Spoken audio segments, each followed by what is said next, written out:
കേരളീയ പൊതുസമൂഹത്തിലേക്ക് നിരന്തരം വിഷം തുപ്പിക്കൊണ്ട് വിദ്വേഷം പ്രചരണം നടത്തുന്ന ബി.ജെ.പി. നേതാവ് കൂടിയായ പി.സി. ജോർജിന്റെ കഴിഞ്ഞ ദിവസത്തെ വിദ്വേഷ പ്രചരണമാണ് ഇപ്പോൾ വീണ്ടും കേരളത്തിൽ ചർച്ചയായിക്കൊണ്ടിരിക്കുന്നത്.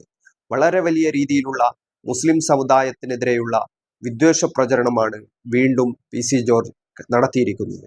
കഴിഞ്ഞയാഴ്ച മുസ്ലിങ്ങളെല്ലാവരും തീവ്രവാദികളാണെന്നും അവർ ഇന്ത്യയിൽ ജീവിക്കാൻ അർഹതയില്ലെന്നും അവരൊക്കെ പാകിസ്ഥാനിൽ പോവേണ്ടവരാണെന്നുമുള്ള പി.സി. ജോർജിന്റെ പ്രസ്താവനയെ തുടർന്ന് അദ്ദേഹത്തിനെതിരെ പരാതിയുമായിട്ട് സംഘടനകളും വ്യക്തികളും രംഗത്ത് വരികയും തുടർന്ന് വലിയ പ്രതിഷേധങ്ങൾ ഉണ്ടാവുകയും ആ പ്രതിഷേധങ്ങൾക്കൊടുവിൽ കേരള പോലീസ് കേസെടുക്കാൻ നിർബന്ധിതരാവുകയും തുടർന്ന് അദ്ദേഹം വിവിധ കോടതികളെ സമീപിച്ചപ്പോൾ ഹൈക്കോടതി അടക്കം നിരന്തരമായി വിദ്വേഷ പ്രചരണം നടത്തുന്ന പി.സി. ജോർജിന് ജാമ്യം നൽകാൻ സാധിക്കുകയില്ല എന്നുള്ള നിലപാട് സ്വീകരിക്കുകയും തുടർന്ന് അദ്ദേഹത്തിന്റെ ജാമ്യം തള്ളുകയും ചെയ്തതിനു ശേഷമാണ് അദ്ദേഹത്തെ വീണ്ടും പോലീസ് അറസ്റ്റ് ചെയ്തതല്ല, മറിച്ച് അദ്ദേഹം കോടതിക്ക് മുമ്പിൽ കീഴടങ്ങിയിട്ട് 3 ദിവസം ഏകദേശം ഹോസ്പിറ്റലിൽ, അതായത് പോലീസ് സംരക്ഷണത്തോടുകൂടി അദ്ദേഹത്തെ റിമാൻഡ് ചെയ്യുകയും തുടർന്ന് ദേഹാസ്വസ്ഥം അനുഭവപ്പെട്ടു എന്നുള്ള കാരണം പറഞ്ഞുകൊണ്ട് അദ്ദേഹത്തെ ചികിത്സയ്ക്ക് ഹോസ്പിറ്റലിലേക്ക് മാറ്റുകയും ചെയ്തിരുന്നു. തുടർന്ന് വളരെ വലിയ പരിഹാസത്തോടു കൂടിയാണ് പി.സി. ജോർജും അദ്ദേഹത്തിന്റെ മകനും കൂടിയായ ഷോൺ ജോർജും ഈ കാര്യത്തെ സമീപിച്ചത്. തന്റെ അച്ഛന് ദേഹാസ്വസ്ഥം ഉണ്ടായിരുന്നുവെന്നും കുറെ ദിവസമായി ഡോക്ടറെ കാണാൻ പറ്റിയില്ലായിരുന്നുവെന്നും മുസ്ലിം സംഘടനകൾ ഇത്തരം പരാതിയുമായിട്ട് രംഗത്ത് വന്നതോടുകൂടി കുറച്ചു ദിവസത്തെ ഇടവേള കിട്ടിയെന്നും അതുകൊണ്ട് അദ്ദേഹത്തിന്റെ ചികിത്സാ കാര്യങ്ങൾ ചെയ്യാൻ കഴിഞ്ഞുവെന്നുള്ള വളരെ മോശമായ രീതിയിൽ, അതായത് വളരെയധികം ഈ ഒരു കാര്യത്തെ അവഹേളിക്കുന്ന രീതിയിലുള്ള ഒരു പ്രസ്താവനയുമായിട്ടാണ് അദ്ദേഹത്തിന്റെ മകൻ തന്നെ രംഗത്ത് വന്നത്. അതിനുശേഷം കോടതിയുടെ ശക്തമായ ചില ജാമ്യ വ്യവസ്ഥകൾ ഉണ്ടായിരുന്നു. തുടർന്ന് ഇത്തരം വിദ്വേഷ പ്രചരണങ്ങളോ കാര്യങ്ങളോ നടത്തരുതെന്നുള്ള കാര്യങ്ങളായിരുന്നു കോടതിയുടെ പ്രധാനപ്പെട്ട ഈ ജാമ്യ വ്യവസ്ഥയിലെ കാര്യങ്ങളെന്ന്. പക്ഷെ അതിൽ നിന്നും വിഭിന്നമായ കാര്യങ്ങളാണ് വീണ്ടും പി.സി. ജോർജ് ചെയ്തുകൊണ്ടിരിക്കുന്നത്. കഴിഞ്ഞ ദിവസം നടന്ന ഒരു പ്രഭാഷണ വേദിയിൽ അദ്ദേഹം നടത്തിയ ഈ പരാമർശങ്ങൾ വീണ്ടും അദ്ദേഹത്തിനെതിരെ SDPI-യെയും മുസ്ലിം യൂത്ത് ലീഗിനെയും യൂത്ത് കോൺഗ്രസിനെയും അതുപോലെ തന്നെ മറ്റുള്ള സംഘടനകൾക്കൊക്കെ പരാതിയുമായിട്ട് രംഗത്ത് വരാൻ കാരണമായിരിക്കുകയാണ്. നിരന്തരമായി കേരളത്തിൽ ഇസ്ലാമോഫോബിക് ആയിട്ടുള്ള അന്തരീക്ഷം നിലനിർത്താൻ വേണ്ടി വർഗീയ വിദ്വേഷ പ്രചരണം നടത്തിക്കൊണ്ടിരിക്കുന്ന പി.സി. ജോർജ് അദ്ദേഹത്തിനെതിരെ സർക്കാർ നടപടി സ്വീകരിക്കാതെ അലംഭാവ സമീപനം സ്വീകരിക്കുന്നതും വലിയ രീതിയിലുള്ള കരുത്താണ് യഥാർത്ഥത്തിൽ പി.സി. ജോർജിന് കിട്ടിക്കൊണ്ടിരിക്കുന്നത്. കാരണം കേരളീയ പൊതുസമൂഹത്തിനിടയിൽ എന്ത് വിദ്വേഷവും എന്ത് മുസ്ലിം വിരുദ്ധതയും എന്ത് വർഗീയതയും പറഞ്ഞാൽ അതിൽ ഒരു പ്രശ്നവും സംഭവിക്കില്ല എന്ന് അദ്ദേഹത്തിന് മനസ്സിലായിരിക്കുന്നു. അതുകൊണ്ടുകൂടിയാണ് തുടർന്നിങ്ങോട്ട് നിരന്തരമായ വർഗീയ വിദ്വേഷ പ്രചരണങ്ങൾ പി.സി. ജോർജ് തുടർന്നുകൊണ്ടേയിരിക്കുന്നത്. ഏതായാലും കഴിഞ്ഞ ദിവസം പി.സി. ജോർജ് പറഞ്ഞ കാര്യങ്ങൾ എന്താണെന്ന് നമുക്കൊന്ന് കണ്ടു നോക്കാം. ഞാനിപ്പോൾ വരുന്നത് ഈരാറ്റുപെട്ടെന്ന് തന്നെയാണ്. ഇപ്പോൾ ഇവിടെ ചർച്ച ചെയ്യുന്നത് മദ്യവും മയക്കുമരുന്നുമാണ്. അതുകൊണ്ട് മാത്രമാണോ നമ്മളെ കേരളത്തിൻ്റെ പ്രശ്നം? ഞാനിപ്പോൾ കടന്നു വരുന്ന ഈരാറ്റുപേട്ട എന്നാണ് പറഞ്ഞ വെറുതെയല്ല. അവിടെ ഈരാറ്റുപേട്ട നടക്കൽ എന്ന് പറയുന്ന സ്ഥലത്ത് ഒരു കെട്ടിടത്തിൽ ഈ കേരളം മുഴുവൻ കത്തിക്കാൻ മാത്രമുള്ള സ്ഫോടക വസ്തുക്കൾ പോലീസ് പിടിച്ചിരിക്കുക. കേരളം മുഴുവൻ കത്തിക്കാൻ മാത്രമുണ്ട് സ്ഫോടക വസ്തുക്കളാണ്. അതെവിടെ കത്തിക്കാനാണെന്നൊക്കെ എനിക്കറിയാം. അതിൻ്റെ വിശദാംശം ഞാനിവിടെ കിടക്കുന്നില്ല. ഞാൻ ഓർക്കുകയായിരുന്നു, അപ്പോൾ ഇന്ന് പിതാവ് കൊറവങ്ങാട് പള്ളിയിൽ പ്രസംഗിച്ചു, നാർക്കോട്ടിക് ജിഹാദും ലവ് ജിഹാദും അപകടകരമാണ് മക്കളെ എന്ന് പറഞ്ഞു. എന്ത് പ്രപഞ്ചമായിരുന്നു കേരളത്തിൽ! കേരളം മുഴുവൻ കത്തിക്കുകയില്ലായിരുന്നു. അരമനയിലേക്ക് ആയിരങ്ങളാണ് ഈരാറ്റുപെട്ടെന്ന് പ്രകടനമായി അരമനെ ആക്രമിക്കാൻ വന്നത്. നിങ്ങൾ പാലക്കാടേക്ക് ഒരു പരാതിയുണ്ട്. അവരാക്രമിക്കാൻ വന്നപ്പോൾ ഞാൻ അവിടെ ഒറ്റയ്ക്ക് വന്ന് ഇറങ്ങിയ ആളാണ്. ഒരൊറ്റ പാലാക്കാരൻ സംരക്ഷിക്കാൻ വന്നില്ല. ആ കാര്യം ഇവിടെ പറഞ്ഞില്ലേ ശരിയാകുള്ളൂ, ഓർക്കണം നിങ്ങൾ. അതുകൊണ്ടാണ് അതും കൂടെ പറയുക. അതുപോലെ തന്നെ നമ്മുടെ പെൺകുട്ടികളുടെ മുക്കിനെ പറ്റി പറഞ്ഞാൽ ഞാൻ ഇവിടെ പരസ്യമായിട്ടൊന്നും പറയുന്നില്ല, വളരെ ഗതികെട്ട നിലയിലാണ്. 400ഓളം കുഞ്ഞുങ്ങളാണ് ലവ് ജിഹാദിലൂടെ നമുക്ക് നഷ്ടപ്പെട്ട. മീനച്ചി താലൂക്ക് മാത്രം എത്രത്തെ തിരിച്ചു കിട്ടി? 41 തിരിച്ചു. അത് സമയക്കുള്ള ചരിത്രത്തിലേക്ക് കിടക്കുന്നില്ല. ഞാനിത് അനുഭവിച്ചുകൊണ്ടിരിക്കുക. അതിന് എനിക്കറിയാം വേദനിക്കുന്ന അനുഭവങ്ങൾ, എനിക്ക് കിട്ടിയ അനുഭവമുണ്ട്. ഞാനതിലേക്ക് കിടക്കുന്നില്ല. പക്ഷേ നിങ്ങളോട് എനിക്ക് പറയാനുള്ളത്, സാറന്മാർ മാത്രം സ്കൂളിൽ പഠിപ്പിച്ചിട്ട് പിള്ളേരെ ഒന്നും പേടിപ്പിച്ചാലും നടക്കുകയില്ല. സാറന്മാർ അവരുടെ കുടുംബത്തിൽ അവരുടെ ഭാര്യയും മക്കളുമായി ചർച്ച ചെയ്ത് ഈ മദ്യത്തിനും മയക്കുമരുന്നിനെതിരെ പോരാടുക. അതോടൊപ്പം ലവ് ജിഹാദ് നിങ്ങളുടെ മനസ്സ്. പിന്നെ വേറൊരു വലിയ കാര്യം കൂടെ പറയാതിരിക്കാൻ പറ്റില്ലെന്ന്, ഈ ക്രിസ്ത്യാനി എന്തിനാ ഒരു 25-30 ഇത് പറഞ്ഞാലും. ഇന്നലെ ഒരു കൊച്ചു പോയി, പെക്കൊച്ച്, വയസ്സ് 25. ഇന്നലെ രാത്രി 9:30 പോയത്, തപ്പിക്കൊണ്ടിരിക്കുക. ഞാൻ ചോദിക്കട്ടെ, 25 വയസ്സുവരെ ആ പെങ്കുച്ചിനെ പിടിച്ചു വെച്ചാൽ അപ്പനിട്ട് അടി കൊടുക്കണ്ടേ? എന്നാ അതിനെ കെട്ടിച്ചുവിടാൻ? നമ്മൾ ചർച്ച ചെയ്യേണ്ട ഒരു പ്രശ്നമാണ് അത്. എന്നോട് ക്ഷമിക്കണം ഞാനിത് പറയുമ്പോൾ. ഒരു 18-19 വയസ്സായി പഠിച്ചുകൊണ്ടിരിക്കുകയാണ്. ഒരു 22-23 വയസ്സാകുമ്പോൾ ആ കുഞ്ഞിനെ കെട്ടിച്ചു വിടണ്ടേ? ആ മര്യാദ കാണിക്കണ്ടേ? 25 വയസ്സാകുമ്പോൾ എനിക്ക് തോന്നുന്നില്ല പെണ്ണുങ്ങളെ കാണുമ്പോൾ ഒരു സന്തോഷം. അപ്പോൾ ഒരു പെൺകൊച്ചിനെ ആണുങ്ങളെ കാണുമ്പോൾ സന്തോഷം തോന്നുകയല്ലേ? ഇത് റിയാലിറ്റിയാണ്. നിങ്ങൾ അതുകൊണ്ട് ചെയ്യേണ്ടത്, ക്രിസ്ത്യാനികൾ നിർബന്ധമായി ഒരു 24 വയസ്സിനകം ഒരു പെൺകുട്ടി ഉണ്ടെങ്കിൽ കല്യാണം കഴിഞ്ഞിട്ട് പഠിച്ചോട്ടൊരു കുഴപ്പമില്ല. അത് ക്രൈസ്തവ സമൂഹം പ്രത്യേകം ശ്രദ്ധിക്കണം എന്ന് മാത്രം ഞാൻ അപേക്ഷിക്കും. മീനച്ചിൽ താലൂക്കിൽ 400ഓളം ക്രിസ്ത്യൻ സ്ത്രീകളെ മുസ്ലിം യുവാക്കൾ ലവ് ജിഹാദിലൂടെ തട്ടിക്കൊണ്ടുപോയി എന്നാണ് PC ജോർജിന്റെ ഏറ്റവും പുതിയ വിദ്വേഷ പ്രചരണം. കേരളത്തിൽ നിന്നുകൊണ്ട് ഇത്രയും വലിയ, കേരളത്തിലെ മീനച്ചിൽ താലൂക്ക് പോലെയുള്ള എല്ലാവർക്കും സുപരിചിതമായ ഒരു താലൂക്കിൽ ഇത്രത്തോളം ക്രിസ്ത്യൻ സ്ത്രീകളെ ലവ് ജിഹാദിലൂടെ മതം മാറ്റി തട്ടിക്കൊണ്ടു പോയി എന്നാണ് PC ജോർജ് ഈ പ്രസംഗത്തിൽ ആരോപിക്കുന്നുള്ളത്. വളരെ വിഷലിപ്തമായ ഈ ഒരു പ്രചരണം നടന്നിട്ട് മണിക്കൂറുകൾ 24 പിന്നിട്ടിട്ടും ഇതുവരെയും ഇതിനെതിരെ കേരള പോലീസോ അല്ലെങ്കിൽ അധികാര കേന്ദ്രങ്ങളോ ഒരു കേസെടുക്കാനോ അങ്ങനെയുള്ള കാര്യങ്ങളിലേക്കോ തയ്യാറായിട്ടില്ല എന്നുള്ളതാണ് ഒരു യാഥാർത്ഥ്യം. ഇത് പ്രത്യേകമായ ഒരു സാഹചര്യം കേരളത്തിൽ ഉണ്ടാക്കുന്നുണ്ട്.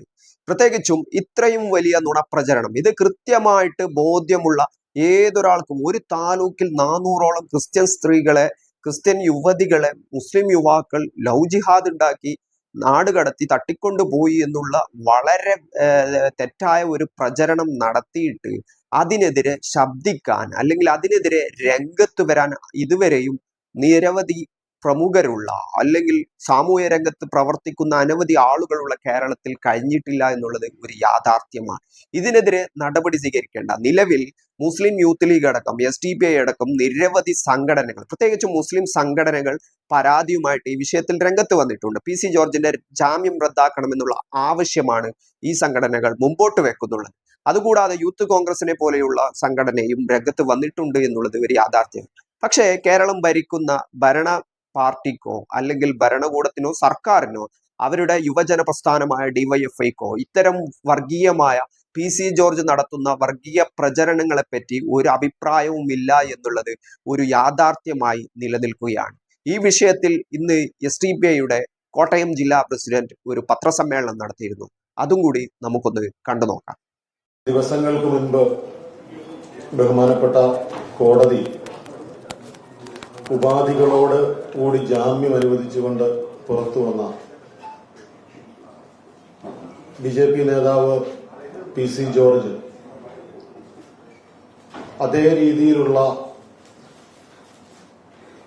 വർഗീയ പരാമർശം വീണ്ടും കഴിഞ്ഞ ദിവസം നടത്തിയിരിക്കുകയാണ്. ഇത് കൃത്യമായും കോടതിയെയും നിയമവ്യവസ്ഥയെ വെല്ലുവിളിക്കുന്ന തരത്തിലുള്ള ഒരു പ്രവൃത്തിയാണ് വീണ്ടും അദ്ദേഹത്തിന്റെ ഭാഗത്തു നിന്നും ഉണ്ടായിട്ടുള്ളത്. ഇവിടുത്തെ ഭരണ സംവിധാനങ്ങൾ, നിയമവ്യവസ്ഥകൾ അദ്ദേഹത്തിന് വളം വെച്ചു കൊടുക്കുന്നതിന്റെ വീണ്ടും ഒരു ഉദാഹരണം കൂടിയാണ് അദ്ദേഹം ഇങ്ങനെ നടത്തിയിട്ടുള്ള പരാമർശം. മീനച്ചിൽ താലൂക്കിൽ 400ഓളം പെൺകുട്ടികളെ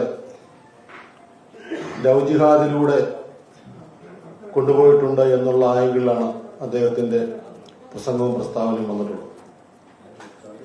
യാതൊരുവിധ അടിസ്ഥാനവുമില്ലാത്ത, അല്ലെങ്കിൽ അന്വേഷണ ഏജൻസികളും കോടതികളും അങ്ങനെയൊരു ലവ് ജിഹാദ് രാജ്യത്ത് നിലനിൽക്കുന്നില്ല എന്ന് കൃത്യമായി അടിവരയിട്ട് പറഞ്ഞിട്ടും വീണ്ടും അത്തരത്തിലുള്ള പ്രസ്താവനകൾ നടത്തിക്കൊണ്ട് നാട്ടിൽ കലാപാഹ്വാനങ്ങൾ സൃഷ്ടിച്ചുകൊണ്ട് വർഗീയ ധ്രുവീകരണം സൃഷ്ടിക്കാനാണ് അദ്ദേഹം ശ്രമിച്ചുകൊണ്ടിരിക്കുന്നത്. ഞങ്ങൾക്ക് പറയുവാനുള്ളത്, അദ്ദേഹത്തിന് നിയമപരമായി അദ്ദേഹത്തിന് ഒരു സംരക്ഷണവും കൊടുക്കാതെ അദ്ദേഹത്തിന് നൽകിയിട്ടുള്ള ജാമ്യം റദ്ദാക്കിക്കൊണ്ട് അറസ്റ്റ് ചെയ്ത് തുറുങ്കിലടയ്ക്കണമെന്നാണ് ഞങ്ങൾക്ക് ഈ പ്രസ്താവനയോട് ആവശ്യപ്പെടുവാനുള്ളത്.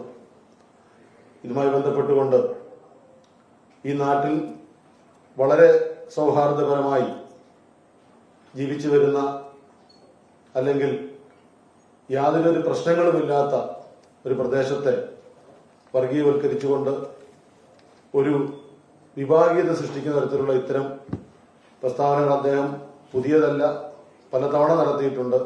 അവസാനത്തെ ഉദാഹരണമാണ് കഴിഞ്ഞ ദിവസം നടത്തിയിട്ടുള്ള ഇത്. അദ്ദേഹത്തിന്റെ കൈവശം അതിനുള്ള തെളിവുകളുണ്ടെങ്കിൽ അദ്ദേഹം അത് പുറത്തുവിടണം എന്നാണ് ഞങ്ങൾക്ക് പറയുവാനുള്ളത്. നിലവിലുള്ള ഏജൻസികളെല്ലാം കൃത്യമായി അന്വേഷിക്കട്ടെ. ആ അന്വേഷണത്തിലൂടെ അദ്ദേഹം പറഞ്ഞ രീതിയിൽ 400 ആൾക്കാരെ ഇത്തരത്തിൽ കടത്തിക്കൊണ്ടു പോയിട്ടുണ്ടെങ്കിൽ, അല്ലെങ്കിൽ പ്രണയം നടിച്ചു കൊണ്ടുപോയിട്ടുണ്ടെങ്കിൽ അത് കൃത്യമായി വെളിച്ചത്ത് കൊണ്ടുവരേണ്ടതുണ്ട്. അതോടൊപ്പം തന്നെ അദ്ദേഹം മറ്റൊരു ചില കാര്യങ്ങളൂടെ പറഞ്ഞിട്ടുണ്ട്. അതായത് ഇന്നത്തെ നമ്മുടെ നാട്ടിൽ അല്ലെങ്കിൽ രാജ്യത്ത് യുവാക്കളെ, യുവതികളെ സാമൂഹികപരമായി ഉയർത്തുന്നതുമായി ബന്ധപ്പെട്ടുകൊണ്ട് അവർക്ക് ജോലി അടക്കമുള്ള വിഷയങ്ങളിൽ സർക്കാർ അടക്കം പല ആനുകൂല്യങ്ങളും കൊടുത്തുകൊണ്ട് അവരെ സ്വയം കാലിൽ സ്വന്തമായി നിൽക്കാൻ പ്രേരിപ്പിക്കുന്ന ഇത്തരം സാഹചര്യത്തിൽ ഇത്ര വയസ്സാകുമ്പോൾ പെൺകുട്ടികളെ വിവാഹം ചെയ്ത് അയക്കണം, അല്ലെങ്കിൽ അവർ അങ്ങനെയായിത്തീരും ഇങ്ങനെയായിത്തീരും എന്നൊക്കെ പറഞ്ഞുകൊണ്ട് അദ്ദേഹം അതിനെ ഒരു യുവതലമുറയെ അപമാനിക്കൽ കൂടിയാണ് ചെയ്തിട്ടുള്ളത്. അത് ഇത്തരം സന്ദർഭങ്ങൾ ഒഴിവാക്കേണ്ടതാണ്. അദ്ദേഹത്തെ പോലുള്ള ആൾക്കാരെ ഇത്തരം വേദികൾ കൊടുത്തുകൊണ്ട് വീണ്ടും വീണ്ടും വർഗീയ പരാമർശങ്ങൾ തുടരുന്ന തരത്തിലുള്ള അവസരങ്ങൾ കൊടുക്കാതിരിക്കുക എന്നുള്ളതാണ് ഈ നാട്ടിലെ നല്ലവരായ സമുദായ സ്നേഹികളോടും ജനാധിപത്യ വിശ്വാസികളോടും ഞങ്ങൾക്ക് പറയുവാനുള്ളത്. ഞങ്ങളുടെ ആവശ്യം അദ്ദേഹത്തിന്റെ ജാമ്യം റദ്ദ് ചെയ്തുകൊണ്ട്, അറസ്റ്റ് ചെയ്തുകൊണ്ട് ജയിലിൽ അടയ്ക്കണമെന്നുള്ളതാണ് ഞങ്ങളുടെ ഈ വാർത്താ സമ്മേളനത്തിലൂടെ ഞങ്ങൾ ആവശ്യപ്പെടുന്നത്. PC ജോർജിന്റെ ഈ വിഷലിപ്തമായ ഈ പ്രസ്താവനകൾ, ഈ പ്രസംഗമുണ്ടായതിനു ശേഷം വാർത്താ സമ്മേളനം നടത്തിയ രാഷ്ട്രീയ പ്രസ്ഥാനമാണ് SDPI ഇതിനെതിരെ പരാതി നൽകിയിട്ടുണ്ട്. ഇങ്ങനെ വിവിധ നടപടികൾ സ്വീകരിച്ചുകൊണ്ടിരിക്കുകയാണ്. SDPI പറയുന്നുള്ളത്, മീനച്ചിൽ താലൂക്കിൽ ഇത്തരം ഒരു വിഷയമുണ്ടായാൽ അന്വേഷണ ഏജൻസികൾ അത് അന്വേഷിക്കട്ടെ. നിലവിൽ രാജ്യസഭയിലും ലോക്സഭയിലും കേന്ദ്രം BJPയും RSSും ഭരിക്കുന്ന സമയത്ത് ലോക്സഭയിലും രാജ്യസഭയിലും അതുപോലെ തന്നെ NIA എന്നുള്ള ഏജൻസി, കേരള പോലീസ്, ഹൈക്കോടതി, സുപ്രീം കോടതി തുടങ്ങിയ സർവ്വ കോടതികളും ഇല്ല എന്ന് പറഞ്ഞ കാര്യമാണ് ലവ് ജിഹാദ് എന്നുള്ളത്. അത്തരം ഒരു കാര്യം ഇല്ല എന്നുള്ളതാണ് ഈ ഇവിടങ്ങളിലൊക്കെ ഉണ്ടായ നിലപാട് എന്നുള്ളത്, കോടതി ഉത്തരവുകൾ എന്നുള്ളത്. അപ്പോൾ അങ്ങനെയുള്ള ഒരു സാഹചര്യത്തിലാണ് വീണ്ടും PC ജോർജ് ഇത്തരം ഒരു തെറ്റായ, ഒരു വിഷലിപ്തമായ പ്രചരണം വീണ്ടും നടത്തുന്നത്.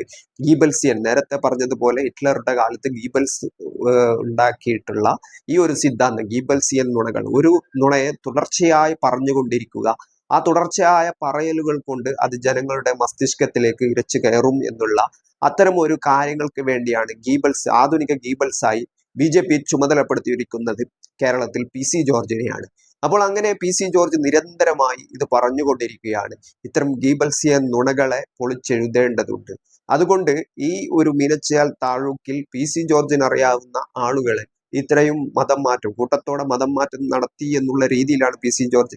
ക്രിസ്ത്യൻ യുവതികളൊക്കെ ഇങ്ങനെ കാത്തിരിക്കുകയാണോ മുസ്ലിം യുവാക്കൾ വന്ന് കൊണ്ടുപോകാൻ എന്നുള്ളത് വേറൊരു ചോദ്യമാണ്.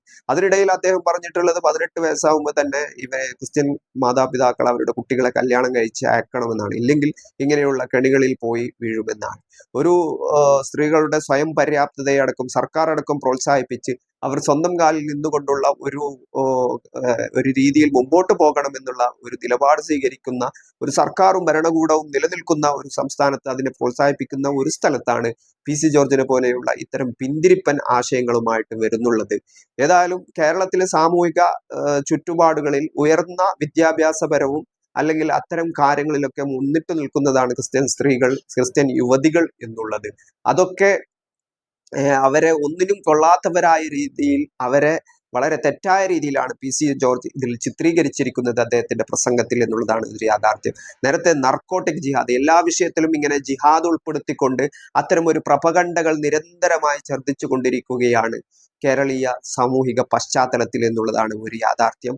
അതുകൊണ്ട് PC ജോർജിനെതിരെയുള്ള നടപടികൾ സ്വീകരിച്ചുകൊണ്ട് അദ്ദേഹത്തിനെതിരായ ജാമ്യം അടക്കമുള്ള കാര്യങ്ങൾ, ആ ജാമ്യ വ്യവസ്ഥകൾ ലംഘിച്ചതുകൊണ്ട് അദ്ദേഹത്തിനെതിരെയുള്ള ജാമ്യം റദ്ദാക്കാൻ അനുബന്ധമായ നടപടികൾ സ്വീകരിച്ചുകൊണ്ട് അദ്ദേഹത്തെ ജയിലിലടക്കണമെന്നാണ് SDPI സ്വീകരിച്ചിരിക്കുന്ന നിലപാട് എന്നുള്ളത്.